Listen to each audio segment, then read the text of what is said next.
Welcome to the Do Zone, where entrepreneurs go to get things done. I'm your host, Josh Thomas. You can find me on all social media at JT Literally. Each week, I bring on experts from a variety of backgrounds to share their secrets on how to optimize performance so you can take massive action and crush your goals. The Do Zone is sponsored by Conversational Funnels, the new way to close deals in 2025 that doesn't rely on any of the old traditional methods everyone hates. We used this method to book 121 qualified sales calls in 10 days without any ad spend, outreach, or endless social posting. You can download the free step-by-step blueprint that shows exactly how we did it at conversationalfunnels.com. Once again, that's conversationalfunnels.com. Today's guest is Dory Yona, and Dory is the co-founder and CEO of SimpleClosure, which helps companies wind down their businesses properly. A three-time founder, he previously built and sold Ernie in 2021, a consumer fintech app that grew to 3.5 million users and raised $14 million in funding. Business Insider named Ernie a top 50 startup to watch. Dory, welcome to the Do Zone. Tell us something you believe is the key to getting stuff done that most people wouldn't think of. Thanks for having me. I actually very, very much resonate with what you're saying about getting stuff done. I think one of our secret values of the company is just get shit done. So very much resonate. Um, I you put me on the spot a bit with this question. So I have a lot of different things that we do or that I do at the company to kind of make sure things get done. Um, I would say constant prioritization is probably like one of them where I find myself prioritizing like multiple times per day, per week, per month, to ensure that like we're working on the most important, that I'm working, that the company's working on the most important things. So I will literally like on a Sunday night look at the schedule for the week, make sure like things are aligned and we're focusing on the right things. But then I'll Monday morning and Tuesday morning relook at it, and then even within the day I will relook at what I'm working on and what are the priorities for the company. And I think that that helps me focus on getting things done. Um, Mainly because you just get drawn into like the day-to-day so much, the emails, the Slack messages, like you really get drawn into all the things that eventually are noise. And I think the best way to focus and get things done is to constantly prioritize. That's honest truth. And make sure that you're working on the right things and that you're deciding what to work on and not the momentum of other things that are happening around you are pulling you into them. I would say that Yeah. that's the thing that I, comes to mind. I like what you're saying about kind of constant prioritization, where you complete a task, and because you've completed that task, like the orbit has shifted. It's not necessarily, I got to do the next thing, because now that I've completed this, it may change what needs to be done next. And so that's an interesting way to look at it. And because if we think in a linear fashion about our to-do list, and we do the next thing, the next thing, the next thing. Sometimes when we do that, we end up completing tasks that didn't ultimately need to be done at all. Yeah.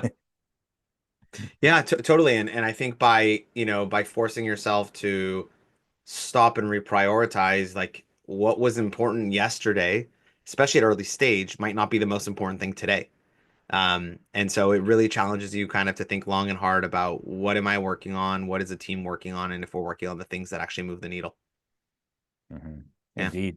And so I want to see, how do we take that concept and translate it into an alarming stat that you've shared in your notes, which is 93% of startups ultimately fail. And I think a lot of that may have to do, you're the expert on this, because you have made a career out of like basically being the grim reaper of businesses, which is awesome. Uh, so We don't love seeing ourselves as the Grim Reapers. I actually think that, the you know, shepherds into the I get afterlife. no, it's fine. I get shit all the time about like that. I've Yeah, already yeah. had people say, "Oh, like I literally had someone reach out and say, "Listen, I want to lead marketing for you. I want to buy Grim Reaper costumes and go to conferences and walk around in a Grim Reaper costume for marketing." So I'm like, I'm not. I By the mean, way, it could give work. give the people their bread and circus. Yes.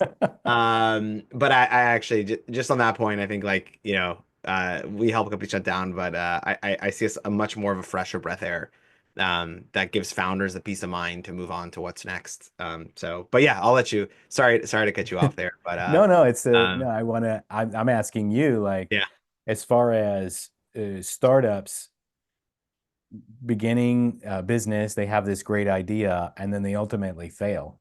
yeah. What are some of the reasons that you've seen that a startup is going to fail?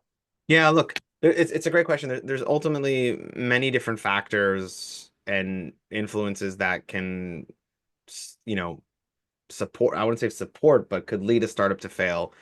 The things that we typically see are anything from personnel issues. So like founder disputes and founders not getting along, and to the point of like it's constant tackling and head bashing where, a company can't operate if the leadership's not aligned.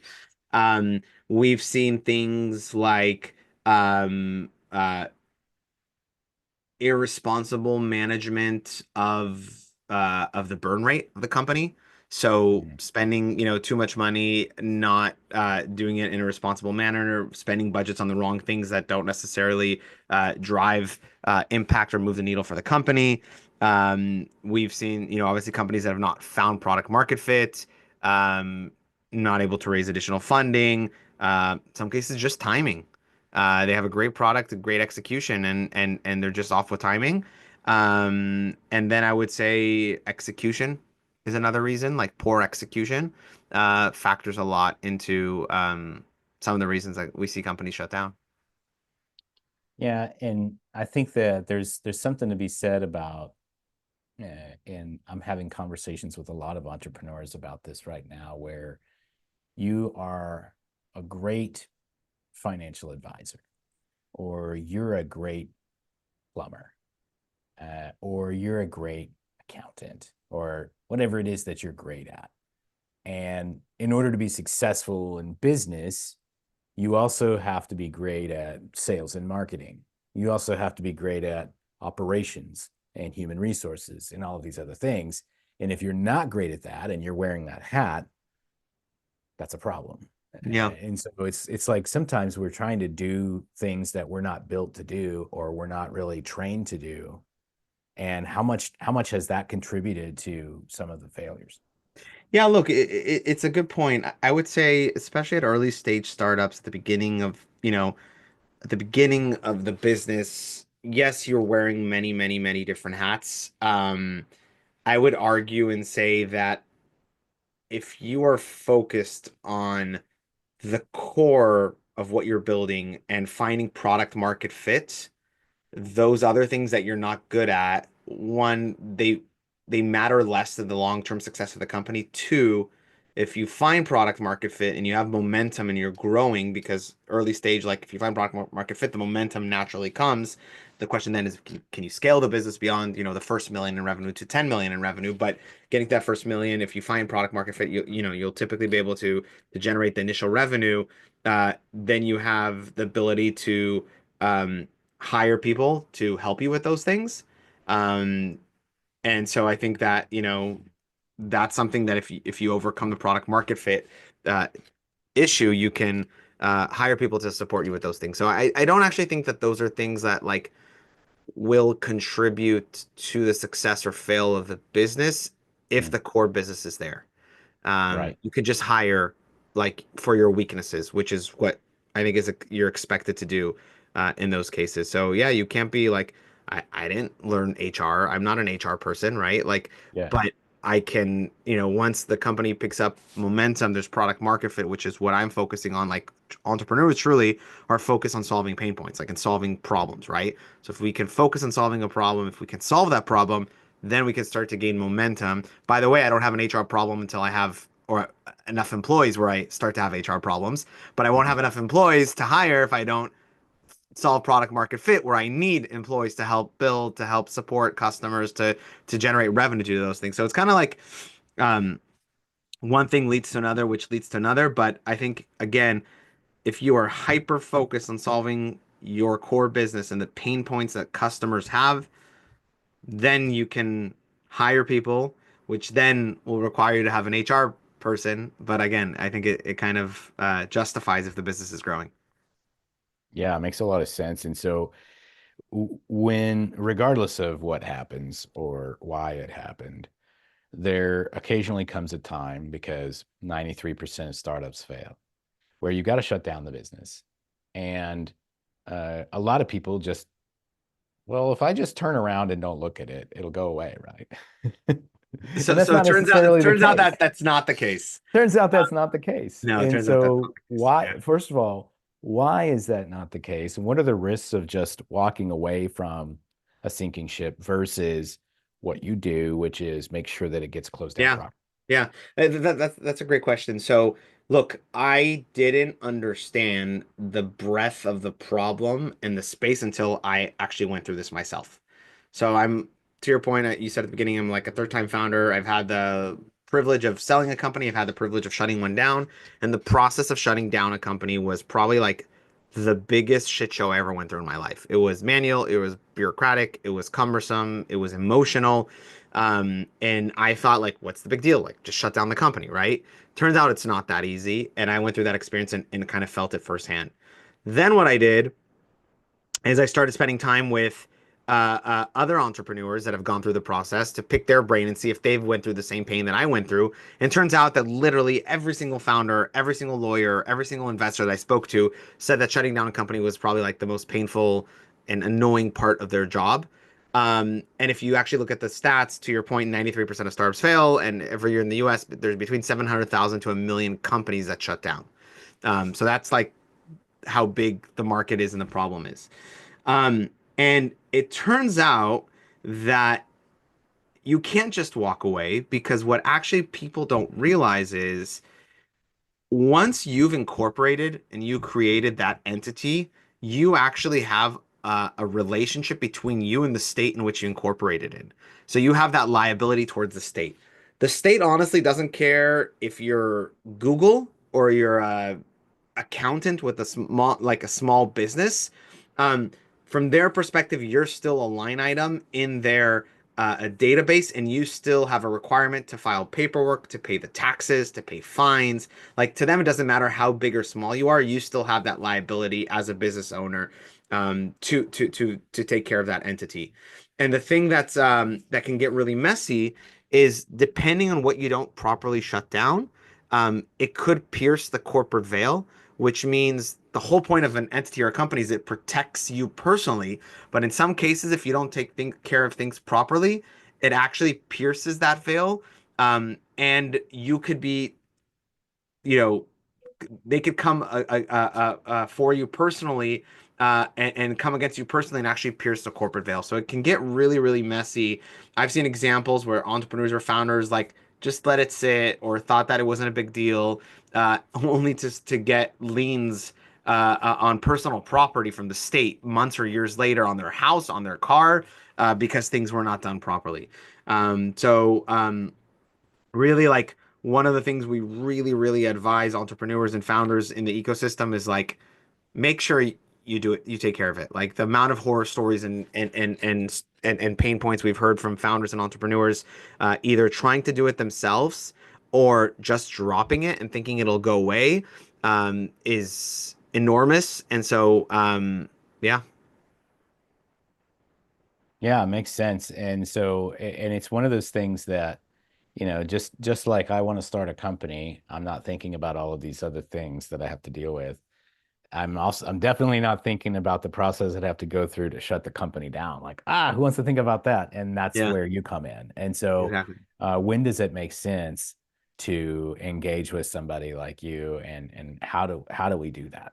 Yeah, sure. So with Simple Closure, our goal is to make it as simple and streamlined as possible, the shutdown process for companies, just to give people a sense. Like, for a traditional venture-backed company, typically takes 9 to 12 months to shut down. It ends up costing tens of thousands, sometimes hundreds of thousands of dollars. And in almost all cases, it gets done incorrectly, where you end up getting fines and penalties months and years later. So at Simple Closure, our goal is to be the easiest and most trustworthy way to shut down a company.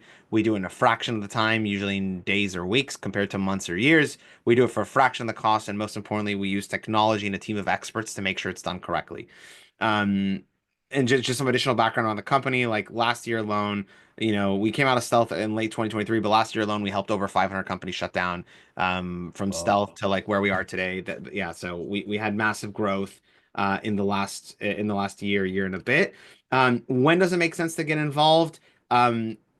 We have companies come to us at every stage of the process, from the process of like, listen, I'm still running my company. We have 3 to 6 months of runway. We're going to try out and go raise another round or a bridge. But if it doesn't work out, we want to understand like what are the costs and the timelines. So like that's on like one end of the spectrum. On the other end, we have somewhere in the middle where it's like, hey, we're out of cash next week.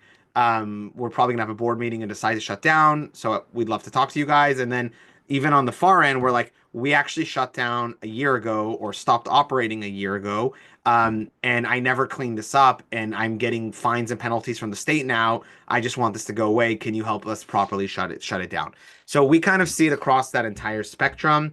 Um, I think like the best piece of advice I can give a founder and entrepreneur is like, we are happy to hop on a call and just share our wisdom and answer questions and like relieve concerns.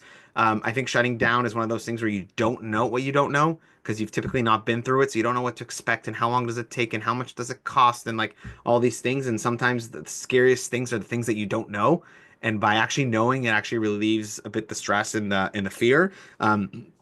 So my suggestion has always been to founders or entrepreneurs like, hey, we're happy to hop on a call, educate, share like insights, kind of almost like a consultation call. If you're considering it, if you're thinking that you might go there in the next 6 to 12 months, and that's an outcome that unfortunately you might run into, like let's hop on a call, better for you to understand, to know what to expect. And then we can always be there if you need to reach back out in a few months or years.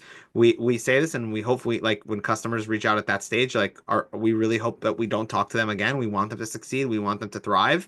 But the reality is like high risk, high reward. That's entrepreneurship. That's what we're all in. And so I think, the sooner the better, but we're happy to help at any time. Excellent. Where can we go to learn more? Simpleclosure.com. Pretty straightforward. You can Google us. You can just go to our website directly, learn more about the types of shutdowns and who we support, and get information and pricing and all of that. Is found at simpleclosure.com. Excellent. Well, hey, we're going to wrap from here. Thanks so much to our guest, Dory Yona, for joining us and sharing some wisdom about how he gets stuff done. You can learn more about his business by going to simpleclosure.com. Whether you're on your morning commute, in the gym, or somewhere out in the field, snap a selfie, tag me at JT Literally. Show me what you do while you're in the do zone. And one more time, if you want to stuff your calendar with qualified, motivated, ideal clients who want what you have, download the Conversational Funnels blueprint for free at conversationalfunnels.com. That's it. Let's get to work. Hey, thanks for listening to the Do Zone podcast. If you're running a service-based business that's looking to grow this year, let's talk about how we can slingshot you into momentum with a quick injection of cash and sales. Our clients typically see results in as little as 7 days. To learn more about what we do, you could go to factor1.io. Once again, that's factor1.io. We'll see you next time.